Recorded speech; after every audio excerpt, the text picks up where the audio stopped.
ውድ ጠለስ ሚዲያ ቤተሰቦች ሰላም ጤና ይስጥልን። ይህ በጠለስ ሚዲያ ባሳይ ደርቤ የሚቀርበው የመጋቢት 17 ቀን 2018 ዓ.ም የዘወትር ፕሮግራማችን ነው። በዛሬው ፕሮግራማችን ልዩ መረጃዎችን፣ ወቅታዊ ጉዳዮችን፣ ዕለታዊ ፖለቲካ አጀንዳዎችን ወደ እናንተ የምናደርስ ይሆናል። ስለዚህ ጠለስ ሚዲያን ሰብስክራይብ በማድረግ እስከ ፕሮግራማችን ፍጻሜ ድረስ አብራችሁት ቆዩ ዘንድ በአክብሮት ጋብዘን በቀጥታ ወደ ዕለቱ ፕሮግራም እናልፋለን።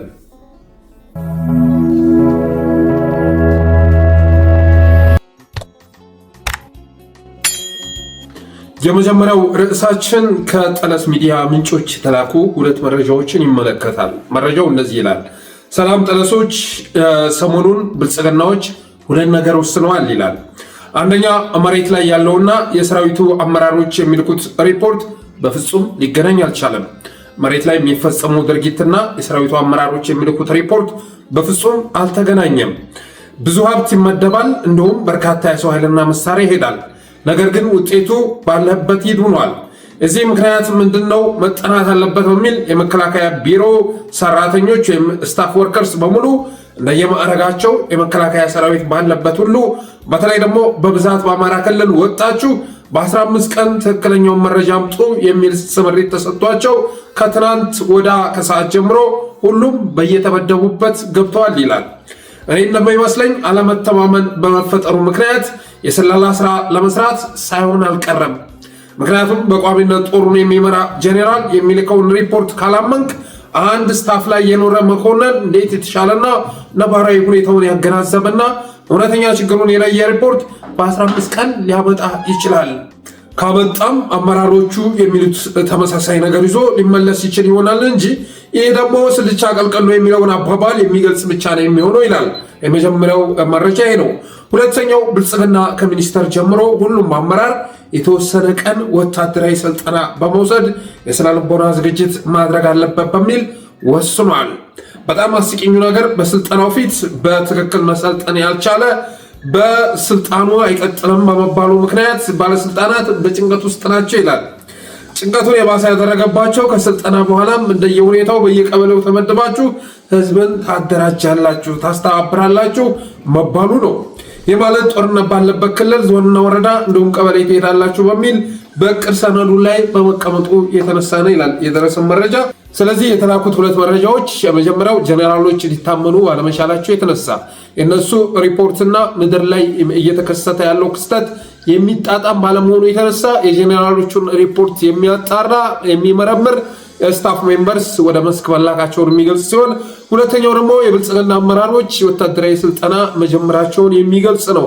የጌዲዮን ጢሞቴዎስ ቤተሰብ በጅምላ ወታደራዊ ማሰልጠኛ ገብቷል ማለት ነው። እንደዚህ ከላይ ሲጀምር ጥሩ ነው። በእርግጥም ደግሞ አሁን ላይ ብልጽግና ውስጥ ሀገር የሚባል ነገር ስለሌለ፣ ሉዓላዊነት ድንበር የሚባል ነገር ስለሌለ እስካሁን ድረስ ደም ሲፈስ የነበረው ለብልጽግናዎች ስልጣን በመሆኑ የተነሳ ራሳቸውን ስልጣን መጠበቅ ያለባቸው ራሳቸው ናቸው። እነሱ ስልጣን የሚሞት ኢትዮጵያዊ ሊኖር አይገባም።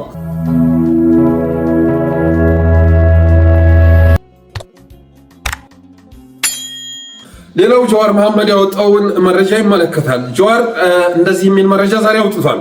የከባድ ሙስና ተጠርጣሪዎችን የግል ቤት ተከራይቶ ማስቀመጥ ይላል። ነዳጅ መዝብራቸዋል ተብለው ስለተያዙ ሰዎች የደረሰ መረጃ በማለት የሚከተለውን መረጃ አጋርቷል። በቅርቡ የነዳጅ አቅርቦት ሙስና ጋር በተያያዘ ተይዘው የነበሩ የመንግስት ባለስልጣናት ወደ ቢሸፍቱ ተወስደው ቆርቆራ ፖሊስ ጣቢያ ፊት ለፊት በሚገኝ የግል ቪላ ቤት ውስጥ አስቀምጠዋቸዋል ይላል። እንደ እስረኛ ሳይሆን ለማንኛውም ነዋሪ እየኖሩ ነው። ቤቱን መንግስት ከግል ባለ ንብረቱ በ50 ሺህ ብር ነው የተከራየው። ሰዎቹ የተያዙት በፌዴራል ፖሊስ ነው የሚባልም ጥቂት የኦሮሚያ ፖሊስ አባላት ለጥበቃ የተመደቡ ቢሆንም እስካሁን ከፌዴራል ወንጀል ምርመራ ምንም መርማሪ አልመጣም ይላል። ግራ አጋቢ ነገር ነው። 3 ጥያቄዎችን አጭሮብኛል። 1 ከመዲናዋ የተያዙ የፌዴራል ተቋም ባለስልጣን የሆኑ ተጠርጣሪዎች ወደ ክልል ለምን ተወሰዱ ይላል። 2 ከተወሰዱስ በኋላ ፖሊስ ጣቢያ እያለ የግል ቤት ተከራይቶ ማስቀመጥ ለምን አስፈለገ? 3 ምርመራ ተካሂዶ ክስ የማይመሰረትባቸው ከሆነስ ይዞ ማስቀመጡ ለምን ተፈለገ? በነገራችን ላይ እነዚህኞቹ ብቻ ሳይሆን ባለፉት ወራት ከኦሮሚያ የተለያዩ ዞኖች በሙስና ሰበብ የታሰሩ ሰዎች በተመሳሳይ ሁኔታ በወታደራዊ ካምፕ ወይም የግል ቤት ነው ያሉት። በአንዳቸውም ላይ ህጋዊ ምርመራ ተካሂዶ ክስ አልተመሰረተም። ተሐድሶ እየወሰዱ ነው ተብሏል። አስባችሁታል? በከባድ ሙስና ተወንጅለው የተያዙ ግለሰቦች በተሐድሶ ሲታለፉ። በተያያዘ ዜና በጥቂት ወራት ውስጥ ሀገሪቱን 5 መርከብ ሙሉ ማዳበሪያ ካከሰሯት የሙስና ወንጀል ጋር ተያይዞ ከስልጣኑ የተነሳን አንድ ስራ አስኪያጅ ከፍርድ እንዳመልጥ ሁኔታዎችን አመቻችተውለት አሜሪካ አስገብተውታል ይላል። ከሱ በታች ያሉ ግን እስር ቤት ወርደዋል። ከነዳጅ ጋር በተያያዘም ካሳሁን ጎፌ አልታሰረም እና ጀዋር መሐመድ ያጋራው መረጃ ይህን ይመስላል። በብልጽግና ዘመን የማይከሰት የማይደረግ ነገር የለም። የማይደረግ ነገር የማይፈጸም ነውር ሊኖር አይችልም። ምክንያቱም ብልጽግና መንግስት ብለህ ልጠራው አትችልም። ሲያሻው እንደ ገነት አስማማው ያሉ፣ እንደ መስከረም አበራ ያሉ፣ እንደ ዮሐንስ ቦያለው፣ ክርስቲያን ታደለ ያሉ ለህዝባቸው ድምፅ በመሆናቸው ብቻ ያለምንም ፍርድ 5 ዓመት እስር ቤት አስገብቶ ሊዘጋብ ይችላል። ሲያሻው እንደ ገነት አራጌና እንደ በርካቶች አማራ ልጆች ሁሉ ደብዛህን አጥፍቶ ለ2 ዓመታት ያህል እባክህ ነው እያሰርካቸው ተብሎ ቢጠየቅም መልስ ሊነፍክ ይችላል። ሲያሻው ደግሞ በሙስና የተጠረጠሩ ባለስልጣናትን የግል ቤት ውስጥ አስቀምጧቸው ልታገኝ ትችላለህ። ነገር ሊፈታቸውም ይችላል። የደረጃ እርገትም ሊሰጣቸው ይችላል። ብልጽግና የማያደርገው ነገር አለ እንዴ? ከአንድ ቤተሰብ ውስጥ አራት ታማቾችን ወንድምና እህቶችን የሾመ ሰው እኮ ነው አብይ አህመድ ማለት። ጌዲዮስ ጢሞቴዎስ፣ ሚስቱን ዳዊት፣ የዳሄ እየተባሉ ሊጠቀሱ የሚችሉ የአንድ ቤተሰብ አባላትን እኮ ሚኒስተር አድርጎ ትልልቅ ስልጣን ሰጥቶ ያስቀመጠ ሰው ነው። እና ይሄ ቅዥቢ መሪ የፈቀደ ቀን የማይደረግ ነገር የለም። ይሄ እንደውም በጣም ቀላል ነው ማለት ይቻላል። ኦልሬዲ አሁን ብልጽግና ተስፋ እየቆረጠ በመምጣቱ የተነሳ የነዛ ሰዎች መታሰር ደግሞ ፓርቲውን እንዳለ ያንቀጠቅጠዋል፣ ያናገዋል። ምክንያቱም ብልጽግና ውስጥ የተሰባሰቡ ሰዎች እኮ ርዕዮተ ዓለም መስጧቸው አገራዊ አጀንዳ ስላላቸው አይደለም የተሰባሰቡት፣ በፓርቲያቸው እምነት ስላላቸው አይደለም የተሰባሰቡት፣ መዝረፍ ይቻላል ብለው። ስለዚህ የተሰባሰቡበት ዓላማ ሲፈርስ እያዩ ዝም ሊሉ አይችሉም። እቺ ባቄላ ካደረች አትቆረጠምም ይላሉ። ነገ ወደ እነሱ ወደኛ ይመጣል ብለው ይሰጋሉ። ስለዚህ ብልጽግና ወደ እናንተ አልመጣም፣ ብመጣም ደግሞ ማስራችሁ እኮ ቪላ ተከራይቼ ነው የሚል መልእክት ማስተላለፍ ስለፈለገ ይሄን አድርጓል። ይሄን ማድረጉ ግን አያስገርምም። በብልጽግና ዘመን የማይደረግ ነገር የለም። ከፀሐይ በታች እንደ ትክክለኛ ተግባር ተቆጥሮ የማይፈጸም ነውር ሊኖር አይችልም።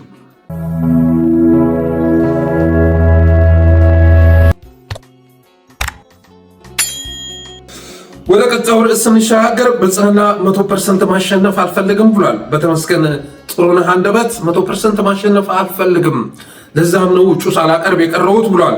በእርግጥ ብልጽግናዎች አስቀድመው እኮ ውጤቱን ወስነዋል። ህዝቡ ሳይመርጥ እዚህ ምርጫ ጣቢያ ላይ እንሸነፋለን፣ እዚህ ቦታ ላይ እናሸንፋለን፣ ውጤቱም 75-25 በሆነ ውጤት ይጠናቀቃል ብለው ወስነዋል። የኢትዮጵያ ህዝብ ወደፊት ተሰልፎ ምርጫ ላይ የሚሳተፈው የአብይ አህመድን ድልድል ለማሳካት ነው እንጂ አሁን ላይ ከሂደቱ በፊት ውጤቱ ታውቋል ማለት ይቻላል። በተረፈ ግን ብልጽግና እጩ ባላቀረበባቸው አካባቢዎች ላይ የሚያሸንፉት ሰዎችም የብልጽግና ሰዎች መሆናቸው መታወቅ አለበት። የኢዜማ ሰዎችን ብትወስድ፣ የአብን ሰዎችን ብትወስድ፣ የነእፓ ሰዎችን ብትወስድ፣ የወዴፓ ነው ወሎ ዲሞክራሲያዊ ፓርቲ የመሳሰሉትን ሁሉም ፓርቲዎች አብዛኞቹ የምትመለከት በሌላ ስም የተደራጁ ብልጽግናዎች መሆናቸውን ትረዳለህ። ዶክተር ብርሃኑ ነጋ ከዓለሙ ስሜ ወይም ደግሞ ከተስፋዬ ብልጅጌ የባሰ የብልጽግና ካድሬ እንጂ ተቃዋሚ ተብሎ ሊገለጽ የሚችል አይደለም። በለጠ ሞላ ከዛዲግ አብርሃም የበለጠ ካድሬ እንጂ ከዛ ያነሰ አይደለም። እና የሱፍን ብትወስድ የሱፍ የሚወዳደርበት ቦታ ላይ ብልጽግና እጩ አላቀረበም። ለምን አላቀረበም? ከእናንተ የተሻለ እጩ የለኝም በማለቱ የተነሳ ነው። ከእናንተ የተሻለ አገልጋይ የለኝም። በአዲስ አበባም እና ኢዮብ መሳፍንት የሚወዳደሩበት የኢዜማው ፕሬዝዳንት ማለት ነው፣ እነሱ የሚወዳደሩበት ቦታ ላይ ሌላ እጩ አላቀረበም። ከአንተ የተሻለ እጩ አለኝ እንዴ? ከአንተ በላይ ካድሬ ያለኝ እንዴ? እያለ ነው የለቀቀላቸው። ስለዚህ የትኛውን ቦታ ላይ ተቃዋሚ በሚል ስያሜ የሚያሸንፉት ሰዎች ያገዛዙ ሰዎች መሆናቸው መታወቅ አለበት። በሌላ ስም መምጣት ስላሰበ እንጂ ያው የብልጽግና ዕቅድ 100% ማሸነፍ መሆኑ መታወቅ አለበት። በተረፈ አብዛኞቹ ፓርቲዎች የብልጽግና መሆናቸውን ለመረዳት የምርጫ ክርክሩን ማየት በቂ ነው። ስለ ኮሪደር የሚያወድሱ በምርጫ ክርክር ወቅት እንኳን እስከዛሬ ድረስ አብይ ተቃዋሚዎችን በሚሰበሰብባቸው መድረኮች ላይ የሚያጎርፉትን ውዳሴ ተወውና ምርጫ ክርክር ላይ እንኳ ኮሪደሩ ምናምን እያሉ ሲያወድሱ የሚታዩ ናቸው። ሌሎቹም አሁን 25% እንዲያሸንፉ የተፈቀደላቸው በጥቅም አሳዳጅነታቸው፣ በአጎብዳጅነታቸው፣ ብላክሜል በመደረጋቸው፣ በስብዕናቸው በተለያዩ ነገሮች መዝኖ እነዚህ ሰዎች ከኔ መዳፍ ሊያመልጡ አይችሉም። ስለዚህ እነሱ ቢያሸንፉ የሚያገለግሉት እኔን ነው ብሎ ብልጽግና በማመኑ የተነሳ መሆኑ መታወቅ አለበት። ሌላው ካሙዙ ካሳ ዛሬ አንድ ፖስት አጋርቷል። እነ ቦብ ማርሌን፣ እነ ሸዋዚንገር፣ ዘለንስኪ፣ ጆርጅ ውሃ፣ ሮናልድ ሬገን የመሳሰሉ ሰዎችን በመጥቀስ እንደ ዓለም የሚታወቁ በፖለቲካው ዘርፍ የተሰማሩ የጥበብ ሰዎችን በመዘርዘር እነሱ ያደረጉትና ያደረግኩት ከእነሱ የተለየ ነገር አላደረግኩም፣ እኔ እያደረግኩት ያለውን በአንድ ወቅት ቦብ ማርሌ አድርጎታል፣ ሸዋዚንገር አድርጎታል፣ ዘለንስኪ አድርጎታል። ዘለንስኪ ኮሜዲያን ነበር። ጆርጅ ውሃ፣ ሮናልድ ሬገን የመሳሰሉ የጥበብ ሰዎች ያደረጉትን ነው። ስለዚህ አዲስ ነገር አላደረግኩም፣ ብልጽግናን ምረጡ በማለት ዛሬ አንድ ፖስት አጋርቷል። የምረጡ ቅስቀሳ የሚደረግባትን ባነር ግን አቀናብሯታል። የትምህርት ዝግጅት የምትለዋን አቀናብሮ አስወጥቷታል። የትምህርት ዝግጅቱ ምንድነው የተባለው? በመካከለኛ የትምህርት ደረጃ ተብሎ ነው የተጠቀሰው። ብልጽግና ለትምህርት ያለውን አመለካከት እያያችሁ ነው። 8ኛ ክፍል ላይ ያቋረጠ ሚኒስትር ላይ የወደቀ ሰው መካከለኛ የትምህርት ደረጃ ላይ ደርሷል ከተባለ ዝቅተኛ ማለት ምን ማለት እንደሆነ እግዚአብሔር ይወቅና ካሙዙ ይችን አስወጥቷታል። በተረፈ ግን እነዚህን ዓለም አቀፍ የጥበብ ሰዎች መዘርዘሩ ካሙዙ ካሳ የድፍረት ደረጃው ምን ያህል እንደደረሰ አመላካች ነው። ካሙዙ ካሳ የጥበብ ሰው ነው እንዴ? ካሙዙ ካሳ እኮ የጥበብ ሰው አይደለም። ካሙዙ ካሳ ማለት እና ኤልያስ መልካ ትልቅ ደረጃ ያደረሷትን ጥበብ የገደለ ሰው ነው። ካሙዙ ካሳ አቀናብሮለት ሲንግል የለቀቀ ሙዚቀኛ ልታገኝ ትችላለህ። ከዛ ውጭ እሱ አቀናብሮለት ግን አልበም እያለ እያደገ የመጣ አንድ እንኳን አርቲስት ልጠቅሳችንም። ስለዚህ የጠቀስካቸው ሰዎች የጥበብ ሰዎች ናቸው። እነ ቦብ ማርሌ ጋር ራስን ስትመድብ ትንሽ አታፍርም እንዴ? ከድሬድ ፀጉር ውጭ ምንም ያመሳሰልህ ነገር ኑሮ ነው እነ ቦብ ማርሌ ጋር ራስን ስታወዳደር የታየው። ሮናልድ ሬገን ጋር ራስን ስታወዳደር ትንሽ አይሸምምህም? እና የጥበብ ሰው አይደለም። ኤልያስ መልካ ያሳደጋትን ጥበብ የገደለ ሰው ነው። እጩ የሆንከው ደግሞ ለራስህ ጥቅም ነው። የራስህን ጥቅም ለማስከበር ነው። ለሀገር ለህዝብ ጥቅም አስበህ አይደለም። ፖለቲካው ውስጥ እየገባው ያለው የራስህን ጥቅም ትናንት የተደረገልህን ታሳቢ አድርገህ ነው።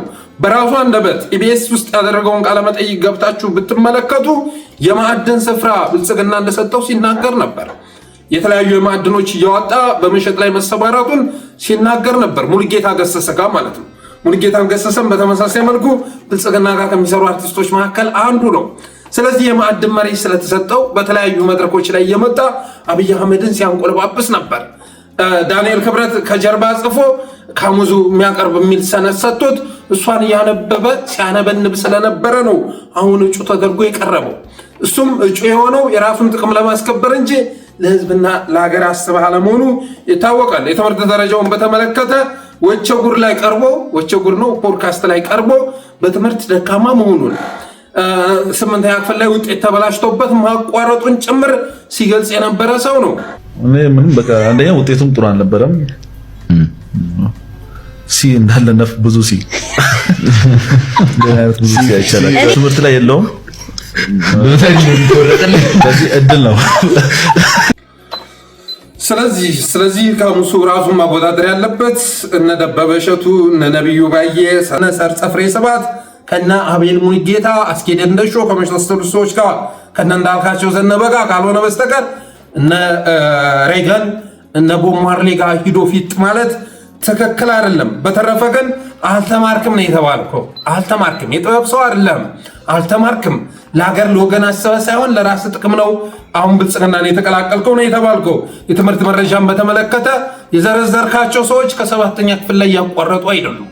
7ኛ ክፍል ላይ የትምህርት ውጤታቸው ደካማ ሆኖ ለትምህርት አልተፈጠርኩም ብለው ያቋረጡ ሰዎች አይደሉም። ፖለቲካም ማለት ዛትማች ሰነፎች የሚሰባሰቡበት ደነዞች የሚሰባሰቡበት ዘርፍ ነው ማለት አይቻልም። በእርግጥ ከዚህ በፊት በሙጋቤ ስም አንድ ቀልድ ሲቀለር ነበር።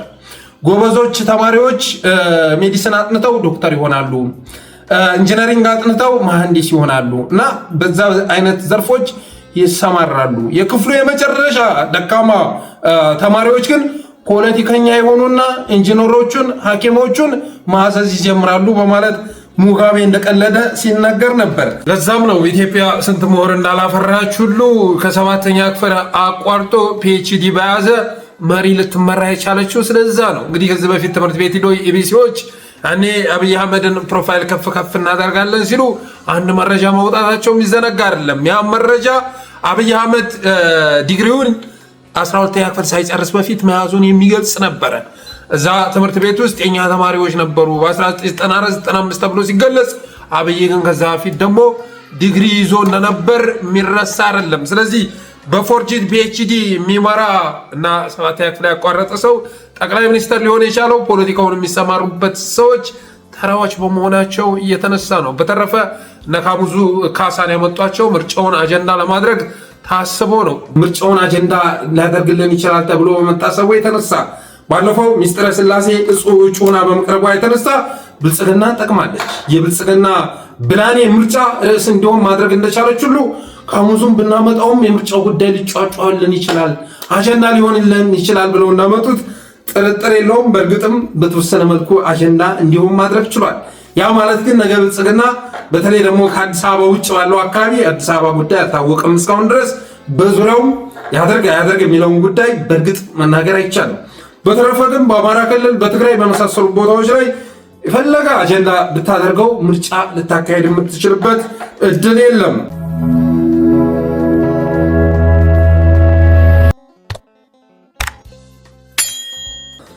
ሌላው ከአዲስ አበባ እንግዲህ ብልጽግና ከተጠቀመባቸው በኋላ ብዙዎቹን ከምርጫ እንዳገለላቸው ተሰምቷል። ጃንጥራ የተባለ አዳነች አቤቤ ጃንጥላ ለረጅም ጊዜ ሲጠቀሙበት ከቆዩ በኋላ አሁን አስፈንጥረው አባረውታል። በአዲስ አበባ እጩ እንዳይሆን ተደርጓል።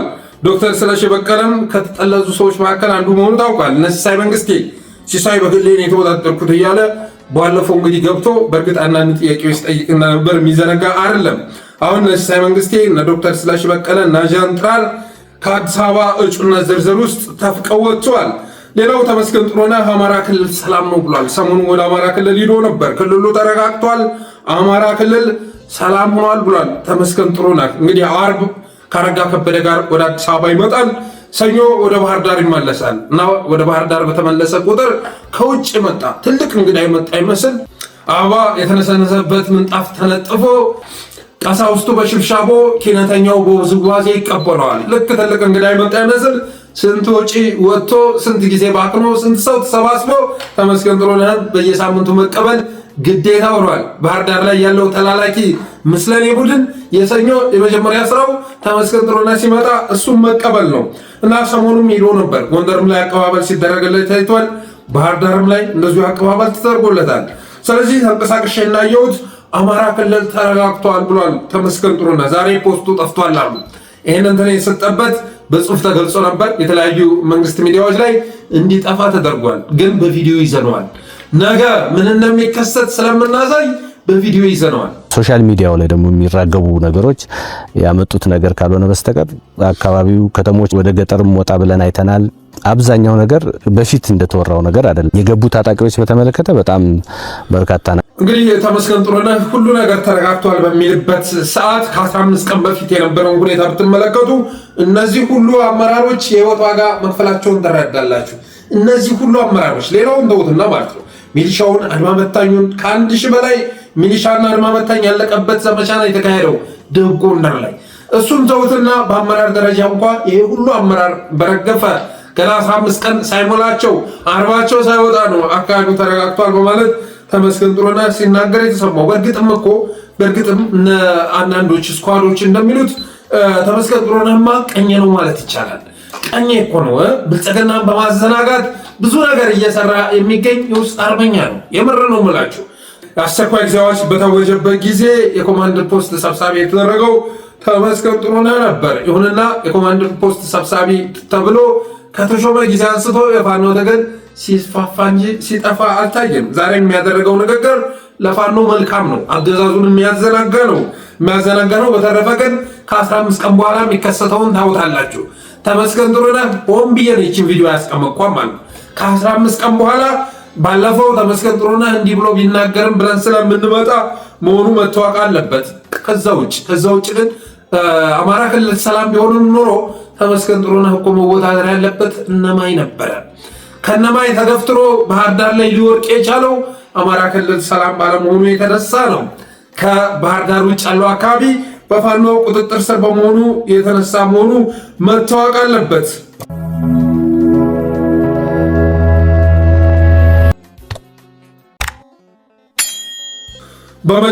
በመጨረሻም የሆነው ነው ከአቅም በላይ በሆነ ምክንያት በአማራ ክልል በዞን እና በክልል አካባቢ ምርጫ ላይ ያካሄዱ ይችላሉ ብልጽግናዎች። ስለዚህ እዛ ምርጫ ላይ እንኳ ድምፀ ተአቅቦ በማድረግ የአማራ ህዝብ ያቅምህን ልታበረክት ይገባል። እስከ መቼ ሁሉ ነገር ከፋኖ አምልጦ ከመጣ አንተ ተሰልፈ ሂደህ ተመስገን ጥሩነህን የምትመርጠው እስከ መቼ ድረስ ነው? አንተ ለራስህ የምትታገለው ወይም መታገል የምትጀምረው መቼ ነው? ትናንትና ተላላኪ ነህ። አማራ ህዝብ በታሪኩ እንደዚህ ተላላኪ ሲሆን አይቼው አላቅም ያለን ሰውዬ ነገ ተሰልፈ የምትመርጥ ከሆነ በራስህ በአንገተ ላይ እባብ እየጠመጠምክ መሆኑን ልታውቅ ይገባል። አዲስ አበባ ህዝብ ይህን ጊዜ እንኳን ተጠቀምበት። እስከ መቼ ድረስ ተንቀህ ተረግጠህ ትናንት በኮንጎ ጫማ የመጣቸው አዳነች አቤቤ እስከ መቼ ድረስ ከጫማዋ ስር ጥላ ትኖራለች? መቼ ነው አትሊስት ይችን ትንሿን ነገር እንኳን በማድረግ አቅምህን ማሳየት የምትችለው መቼ ነው? ዛሬ በተለያየ ምክንያት የምርጫ ካርድ እንድታወጣ ጫና እየተደረገብህ ነው። ያንን ጫና ተቋቋም።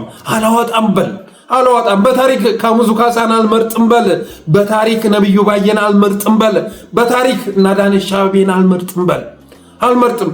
ሰፈሬን እያፈረሰች አለካሳ ስታበረረኝ የነበረችውን ትናንት በኮንጎ ጫማ በካቻማሊ መጣ ስትረግጠኝ የከረመችውን አመራር አልመርጥም በል። ብልጽግናን አልመርጥም በል። ከተማህን ወደ ኦሮሚያ ላይ አካልለው ሰፊ ስራ እየሰራ ነው። ባለፈው የኦነግን መግለጫ መሰረት በማድረግ መረጃ ወደ አንተ አድርሻለሁ። ስለዚህ መቼ ነው በዚህች እንኳን ወደ አደባባይ ወጥተህ ተቃውሞ ቢከብድ እንኳን እቤት ቁጭ በማለት ተቃውሞን ልገልጽ ይገባል። ስለተናክ ነው ካሙዙ ካሳን እጭ አድርጋ ያመጡልህ።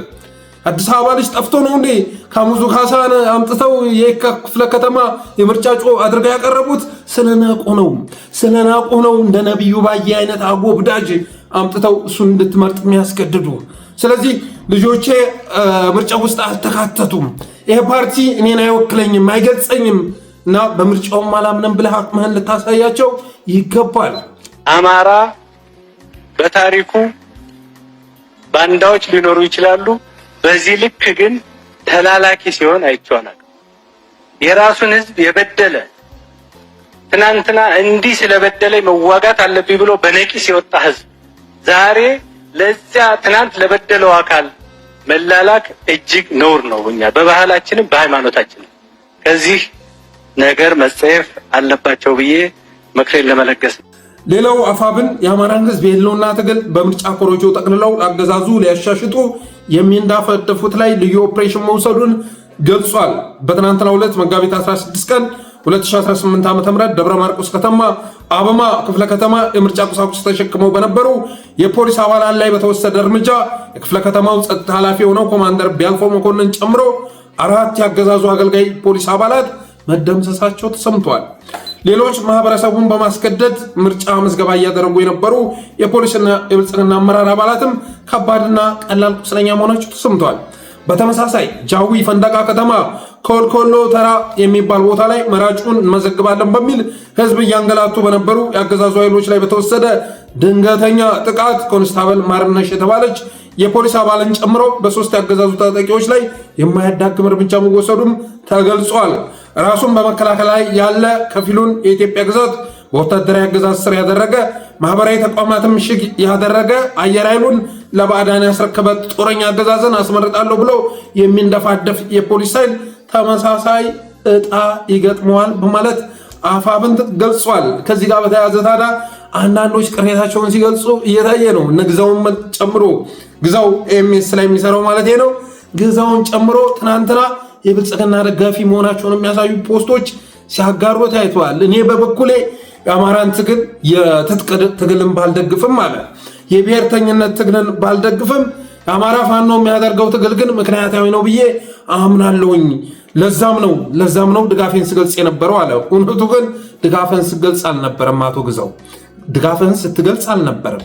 ፋኖ ወደ ትግል ሲገባ ይሄንማ አልዘግብም ብለው ስራ አቋቁሙ ሰዎች መካከል አንዱ መሆኑ ይታወቃል። ከዛ አቶ ግዛው ምን አለ?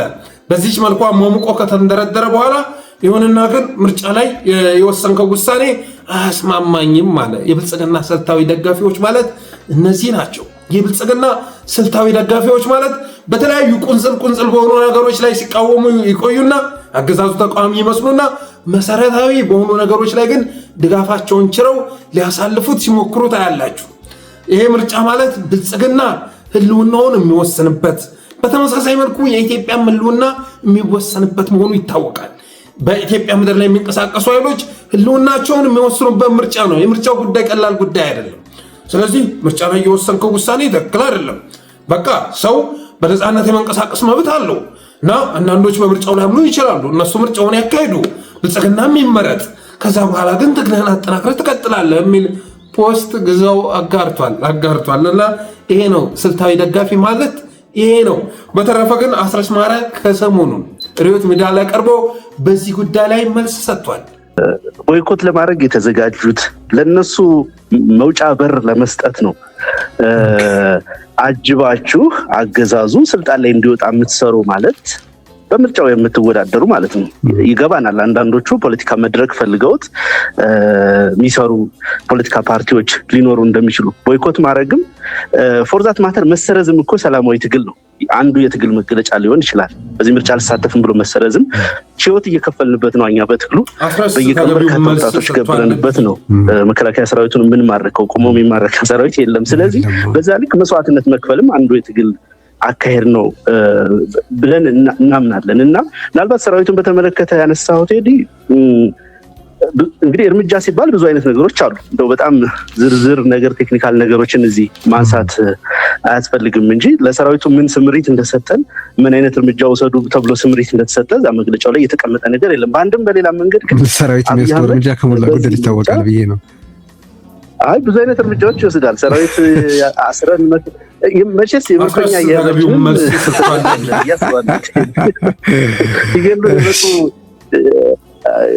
የመከላከያ ሰራዊት አባላትን ተንከባክበን አሳክመን ለቀይ መስቀል አስረክበን የምንከባከብ ሰዎች ነው። ቱዛት ኤክስተንት ባርባሪክ የሆነ መንገድ እንከተላለን ማለት አንችልም። ግን አይደለም ግን ፖዚሽናችንን ደግሞ በደንብ ጎልቶ መታየት አለበት። በህዝብ ሰቆቃም ላይ ማላገጥ ነው ብዬ ነው እኔ ፐርሰናሊ የሚያግባባው ነገር ይሄንን ያስረስም መልስ መቀበል ነው። ጌታዬ አሁን ላይ ፋኖ በኤሊት የሚመራ ኃይል መሆኑ ይታወቃል። የኃይል ደግሞ አንድ መግለጫ ሲያወጣ እንደ ድርጅት ተሰባስቦ ነው ጥቅምና ጉዳቱን መርምሮ ነው የሚያወጣው። ዝም ብሎ እነ በፊቱ በተበታተነ መልኩ የሆነ ቦታ ላይ ጻፍ ተደርጎ በሆነ ስም የሚወጣበት ጊዜ አልፏል። አሁን እንደ ድርጅት ነው እየተንቀሳቀሱ የሚገኙት። ጥቅምና ጉዳቱን አስልተው ነው ያንን ያወጡት። በተረፈ አስረስ ማረ ይህን ኢንተርቪው ባደረገበት ዕለት ጠቅላይ ሚኒስትሩም ከቃና ቴሌቪዥን ጋር ያደረገው ቃለመጠይቅ ተለቆ ነበር። የሚገርማችሁ ነገር የአብይ ቃለመጠይቅ በብዙ ሚዲያዎች ሲተዋወቅ ከርሞ በብዙ ሚዲያዎች ላይ ተለጥፎ የታየው የቪው ቁጥርና የአስረስ ማረ የቪው ቁጥር የሚመጣጠን አልነበረም። ይህንንም መጀመሪያ ላይ አምጥቻ ሀሳቡን ፌስቡክ ላይ ጋርቼው የነበርኩት እኔ ነኝ። ከዛ በኋላ አብዛኞች ሲያንሸራሽሩት ነበር፣ ስክሪንሾት አድርገው ሲያንሸራሽሩት ነበር። ኢዜአ ላይ ተለጥፏል፣ ፋና ላይ ተለጥፏል፣ ዋልታ ላይ ተለጥፏል፣ ኢቲቪ ላይ ተለጥፏል፣ ቃና ላይ ተለጥፏል። የተለያዩ ሚዲያዎች ላይ የተለጠፉትን የአብይ አህመድ ኢንተርቪው እሱን ደምራችሁ ማለት ነው ደምራችሁ ሪዮት ላይ በመቶ ሺዎች የሚቆጠር ሰብስክራይበር ባለው ሪዮት ሚዲያ ላይ የአስረስ ማረ ቃለመጠይቅ የታየውን ቪው ቁጥር ስታነጻጽሩ የአስረስ መብለጡን ትረዳላችሁ። መብለጡን አይደለም የማይወዳደር መሆኑ። ኢቲቪ ላይ ስትሄድ 1000 ምናምን ሰው ነው ያየው። ቃና ላይ ስትሄድ 20,000 ሰው አይቶታል መሰለኝ፣ ያውም እስከዛሬ ድረስ ማለት ነው። ተላዞ 20,000 ሰው አይቶታል። ከዛ ውጭ ግን በሌሎች ሚዲያ ያለውን ስትመለከት ታፍራለህ። የምር ነው የምልህ። ሁለተኛ ወደ ሚዲያ ሁሉ አትመጣም። አብይ አህመድ በስንት ማስታወቂያ የተለቀቀው ኢንተርቪው ያየውን ሰው ቁጥር ስትመለከት የብልጽግና ሰዎች ማፈራቸው የሚቀር ጉዳይ አይደለም። በተረፈ በዛ ቃለ መጠይቁ ላይ አብይ አህመድ በጣም አስቂ ነገሮችም ሲናገር ነበር። ስለ ለቅሶ ሲናገር ነበር፣ ስለ ሰርግ ሲናገር ነበር። ከፈረንጆቹ ጋር እያወዳደረ ለቅሷችን የኢትዮጵያ ለቅሶ የትራንስፖርት እንቅስቃሴን እያስተጓጎለ ነው አለ። ብልጽግናዎችን የሚያሳስባቸው ነገር እኮ በእጅጉ ያስገርማቸዋል። ቅንጣት ታክል ኢትዮጵያዊ እሴት የሌላቸው የኢትዮጵያን ባህል፣ ሃይማኖት፣ ወግ የማይጋሩ ባዕዳን እኮ ናቸው ስልጣን ላይ የተቀመጡት። የባሮን ፕሮቸስካ ልጆች እኮ ናቸው ስልጣን ላይ የተቀመጡት። ምክንያቱም የኢትዮጵያ እንግዲህ አስባችሁታል፣ አዛናችን የሚረብሸው፣ ቅዳሴያችን የሚረብሸው፣ ለቅሷችን የሚረብሸው፣ ሰርጋችን የሚረብሸው አገዛዝ እንዴት የኢትዮጵያ መንግስት ተብሎ ሊጠራ ይችላል? የሽኝት ልምምድ እንደ ፋሽን ኢትዮጵያ ውስጥ ተጀምሯል። አሁን ሰው ሲሞት አዳራሽ ተሰብስቦ ሽኝት ይደረጋል። ፈረንጆች ሽኝት የሚያደርጉት ከሸኙ በኋላ ወደ አክቹዋል ቀብሩ ቦታ የሚሄዱ ጥቂት ቤተሰብ ብቻ ነው። ትሰበሰባለህ፣ ትሰናበታለህ፣ ጥቂት ቤተሰብ ወስዶ ማረፊያ ቦታ ያስቀምጠዋል። የኛ ግን ምንድነው ሽኝት ቦታም በሺዎች ነን። ያ ሺህ ሰው ተሰልፎ ደግሞ ቀብር ቦታ ይሄዳል፣ ተሰልፎ ደግሞ ቤት ይመጣል። አሁን እንደዚህ አይነት ያልተገሩ በጣም ኤክሰሲቭ የሆኑ ካልቸሮች ብዙውን የትራንስፖርት ሲስተም ያውካሉ። ሰርጋችንን ተመልከት። አንተን ያገባው አንተ ባገባው ሰፈር ሀገር ሩመት መረበሽ የለበትም። በሙዚቃ ትረብሻለህ፣ በመኪና ትረብሻለህ፣ መኪና ትዘጋለህ። ሰርገኞች ካሉ ለምሳሌ እንደዚህ እየዘጉ መሄድ መብታቸው ነው የሚመስላቸው። እንደዛ ትክክል አይደለም። ኢንፍራስትራክቸር ለኛ ፐርፐዝ ብቻ ሳይሆን ለሁሉ ሰው ፐርፐዝ የሚውል ስለሆነ ተከባብሮና በጋራ መጠቀም ያስፈልጋል። እኔ አሁን ከተማ ውስጥ እንቀሳቀስ እንግዳ ከሌለብኝ መንገድ መዝጋት አልፈልግም። በየዕለቱ ለማድረጋቸው ስራዎች እንደሰማችሁት ነው እንግዲህ ፈረንጆቹ በአዳራሽ የተወሰነ ህዝብ ይሰባሰብና ከዛ ወደ ቀብር ቦታ ወስዶ ግን አፈር የሚያልብሰው ጥቂት ሰው ነው። ኢትዮጵያውያን ግን እየተንጋጉ ቀብር ድረስ እየሄዱ ነው። የምገላቸውን ሰዎች ለቅሶና ቀብር እያደመቁብኝ ነው። የኢትዮጵያ ህዝብ ምን ይላል? አሟሟቴን አሳምረው ይላል አይደለ? አሟሟቴን አሳምረው። በዘፈናችን ደግሞ ምንድነው የሚባለው? ከሀገር ያወጣ ችግሬ ሞቴን አድርገው በሀገሬ እያለ የሚዘፍን ህዝብ ነው። ሞቱ በሀገሩ እንዳይሆን ዳንኤል ክብረት ባለፈው እዛው የምትሞቱበት ሀገር ኖርኩበት ሀገር ተቀበር በማለት ያንን የኢትዮጵያውያንን ምኞት ህልም ለማክሸፍ ሲንቀሳቀስ ታይቷል። አብይ አህመድም በተመሳሳይ መልኩ እዛው ቀብር አጀንዳ ውስጥ ገብቶ ህዝብ እየተንጋጋ ትራንስፖርት እንቅስቃሴያችንን እያበላሸ ነው፣ እያስተጓጎለ ነው። ስለዚህ አንድ ሰው ሲሞት ሶስት ሰው ከኋላ ተከትሎ አስከሬን ከሚሸከም ሰዎች በስተቀር ሌላ አልቃሽ አያስፈልግም ነው እየተባለ ያለው። በተመሳሳይ መልኩ ሰርጋችንም በአዳራሽ ውስጥ የሚከናወን በጥቂት ሰዎች ብቻ የሚከናወን መሆን አለበት ነው እየተባለ ያለው። ከዚህ በፊት እንግዲህ የአዛን የቅዳሴ ጉዳይ ውሳኔ ወሰነው እሱን ተግባራዊ ወደ ማድረግ ተሸጋግረዋል። አሁን ላይ ውጭ ላይ ሞንታርቦ ሰቅሎ ማስጮም ቆም አለበት ተብሎ የተለያዩ ቦታዎች ላይ የተለያዩ ቤተ እምነቶች፣ መስጊዶች፣ ቤተክርስቲያኖች ላይ የውጭ ሞንታርቦዎች እንዲወርዱ እየተደረገ ነው። ዛሬ ደግሞ ዳንኤል ክብረት ባለፈው በውጭ ሀገር የምትሞቱ ሰዎች በዛው ተቀበሩ ሲል፣ አብይ አህመድ ደግሞ በሀገር ውስጥ የምትሞቱ ሰዎች አሟሟታችሁ ቅጥ ይኑረው፣ ቀብራችሁ ቅጥ ይኑረው፣ 3 ሰው 4 ሰው ከተገኘ በቂ ነው። ከዛ ውጭ ግን የምገላቸው ሰዎች ላይ የተገኘ የኢትዮጵያ ሕዝብ ወይ ሰሜን አታንሳ፣ ለቅሷቸውንም አታሳምር በማለት አብይ አህመድ ሲናገር ተሰምቷል። እነዚህ አይነት የወረደ እንኩትኳች ለኢትዮጵያውያን እሴት፣ ወግ፣ ባህል መገለጫዎች የማይመጥን አገዛዝ የኢትዮጵያ ሕዝብ ወይ እስከ መቼ ድረስ ተሸክመ ትሰቃያለህ? ህይወትህን ማጨለሙ አልበቃ ብሎ ለቅሶን ለማደብዘዝ በዚህ ልክ የሚንደፋደፍ ሁሉ ነገር አንተ የምትፈልጋቸው የምትመርጣቸው ነገሮች በሙሉ የሚቀፉት የሚያስጠሉት አገዛዝ እስከ መቼ ድረስ ተሸክመህ እንደምትኖር እግዚአብሔር ይወቅ።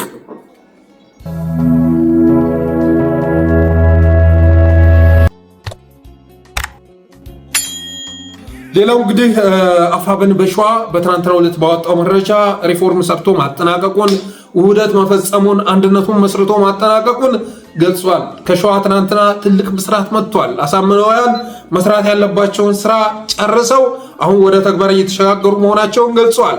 በቢሮ ውስጥ በስብሰባ ውስጥ መፍታት ያለባቸውን ችግር ፈተው አሁን ውጫዊውን ችግር ለመፍታት ወደ ተግባር እንቅስቃሴ መግባታቸውን ገልጸዋል። ስለዚህ ይህ ነገር ለአማራ ትልቅ ምስራት ነው ማለት ይቻላል። እስካሁን ድረስ ሸዋ ወደ አንድ ባለመምጣቱ የተነሳ ብዙ ነገሮች ላይ እንቅፋት ሆኖ ከርሟል። እስክንድር በተለይ በነበረበት ሰዓት ላይ አፋብሃ ስንባባል መክረማችን በተለይ ደግሞ ሸዋ ላይ ማለት ነው ሌሎች እየበረቱ በመጡ ቁጥር ማሳረጊያው ሸዋ ላይ መሆኑ ይታወቃል። ያ ማሳረጊያ ቦታ የችግር ቦታ እንዲሆን ሆኖ መክረሙ የሚዘነጋ አይደለም። በተረፈ ግን አሁንም ሸዋ ላይ ችግር የሚፈጥሩ ፋኖዎችን እያየን ነው። በተለይ ደግሞ አንድ ፋኖ ባርች የምትባል መጥፎ ልጅ አለች። መከታው እዚህ ሴት ላይ ለምን እርምጃ እንደማይወስድ አላቅም። ትናንትና የአርበኛ አሰግድንበት በቪዲዮ እየቀረጸች ነውር ስታሳየን የነበረች እርኩስ የሆነች ልጅ ትናንት የአርበኛ አሰግድን በተለያዩ ማንቋሸሻዎች ስታንቋሸሽ የነበረች 24 ሰዓት ክፍፍል ከመፍጠር ባለፈ አንድ ቀን አማራ ሆና ተንቀሳቅሳ የማታቅ ሁሌ የምትከራከረው ወይ ለስኳር ነው ወይ ሸዋ ጠቅላይ ግዛት ብላ ነው የምትመጣው። ስለ አማራነት ቅንጣት ታክል ግድ ማይሰጣት ግድም አይሰጣት። በአንድ ወገኔ እንትና ነኝ፣ በአንድ ወገኔ እንትና ነኝ እያለች አማራ ነኝ ብላ ማለት ስችል በአንድ ወገን ጎንደሬ፣ በአንድ ወገኔ ሸዋ ትላለች። ይህ ማለት እኮ አማራ ነሽ ማለት ነው። ጎንደሬ የሚባል ማንነት የለም። ጎንደር የመሬት ቦታ ነው፣ ግዛታችን ነው። ሸዋ ግዛታችን ነው፣ ማንነታችን አማራ ነው። ስለዚህ አያትሽ ጎንደርም ሆነ ሸዋም ሆነ አማራ ነው። ይህን መውሰድ ያስፈልጋል። ይሁንና ግን ይቺ ልጅ ሁሌ ጎጃም ላይ ያሉ ዋናዎቻችንን፣ ጎጃም ላይ ያሉ አርበኞቻችንን፣ መሪዎቻችንን አገው ሸንጎ እያለች የምታሸማቅቅ አሁንም ይህንን አይነት አካሄዷን አጠናክራ ቀጥላለች። እናንተ ስምሪት ሰጥታችኋት እስካልሆነ ድረስ ልታስቆሙ ይገባል። ለዛውም ሁያችቹ ውስጥ ተቀምጣ የፋኖ ተዋጊ ነኝ እያለች እንደዚህ አይነት ነገር የምታሰራጭ ልጅ አደም ማስያዝ ያስፈልጋል። ትናንት ስንት ጀግኖች ላይ እርምጃ ስትወስዱ እናውቃለን። በእናንተ ፍቃድ ነው ይች ልጅ የጮች ያለችው። ትናንትና እኮ አባት አርበኛን ጨምሮ ስንት ሰው ላይ እርምጃ ተወስዷል አይደል? ስለዚህ ይህን ጉዳይ ማስቆም አለባችሁ። ዋነኞቻችን ላይ ዘመቻ እየከፈተች ነው። ፋኖ ሜዳ ውስጥ ሆና አፋበና አደረጃጀትን አልቀበልም እያለች ነው። ሳልሳዊ ባደል የሚል ስድቧን አጠናክራ ቀጥላለች። ይችን ልጅ አደብ ልታስገቡ ይገባል። ካልሆነ ግን እናንተ ኦሪንቴሽን እየሰጣችሁ እያዘመታችኋት እንደሆነ ሊታወቅ ይገባል። እንዴት ፋኖ ትግል ሜዳ ውስጥ ያለ ሴት እና አቀንጭራ ማነው ስኳድ የሚያስተላልፈውን ሀሳብ እንዲህ ስታስተላልፍ ትታያለች። ሃይባ የለም እንዴ? ይሄን ነገር በአስቸኳይ ማስቆም አለባችሁ። በመጨረሻም የትዕይንተ ህዝብ አዘጋጅ ግብረ ኃይሉ ለጠለስ ሚዲያ አንድ የትብብር ጥያቄ አቅርቧል።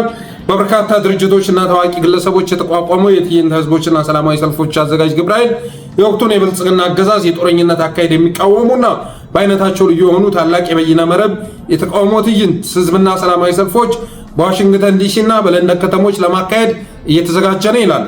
በመጀመሪያ የሚካሄደው የበይነ መረብ የተቃውሞ ትዕይንተ ህዝብ ጦርነት ይቆም፣ ሰላም ይስፈን፣ ግፋዊ አገዛዝ ያብቃ፣ ከምርጫ በፊት ሽግግር ይኖር በሚል መሪ ቃል ቅዳሜ መጋቢት 26 2018 ወይም ኤፕሪል 4 2026 በኢትዮጵያ አቆጣጠር ከቀኑ 12 ሰዓት በዋሽንግተን ዲሲ አቆጣጠር 11 AM ጀምሮ ይካሄዳል። ስለዚህ ይህ በአይነቱ ልዩ የሆነ የበይነ መረብ ተቃውሞ ትዕይንተ ህዝብ ኢትዮጵያውያን የብሔር፣ ሃይማኖት፣ የርዕዮተ ዓለም ልዩነት ሳያግዳቸው ለጋራ ህልውናቸው በጋራ የሚታደሙበት ታላቅ መድረክ ነው።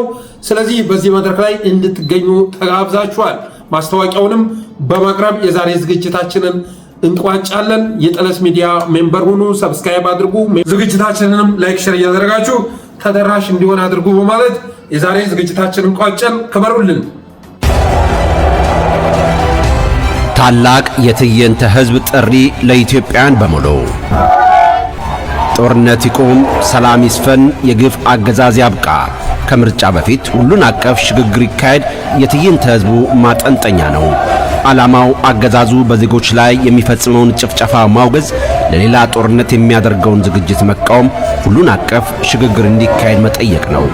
ቅዳሜ መጋቢት 26 ወይንም ኤፕሪል 4 2026 ዓ.ም በኢትዮጵያ ሰዓት አቆጣጠር ከምሽቱ 12 ሰዓት፣ በዋሽንግተን ዲሲ ሰዓት አቆጣጠር ደግሞ ከጠዋቱ 11 AM ላይ ቦታው ስልኮ ወይንም ቴሌቪዥኖ ይሆናል።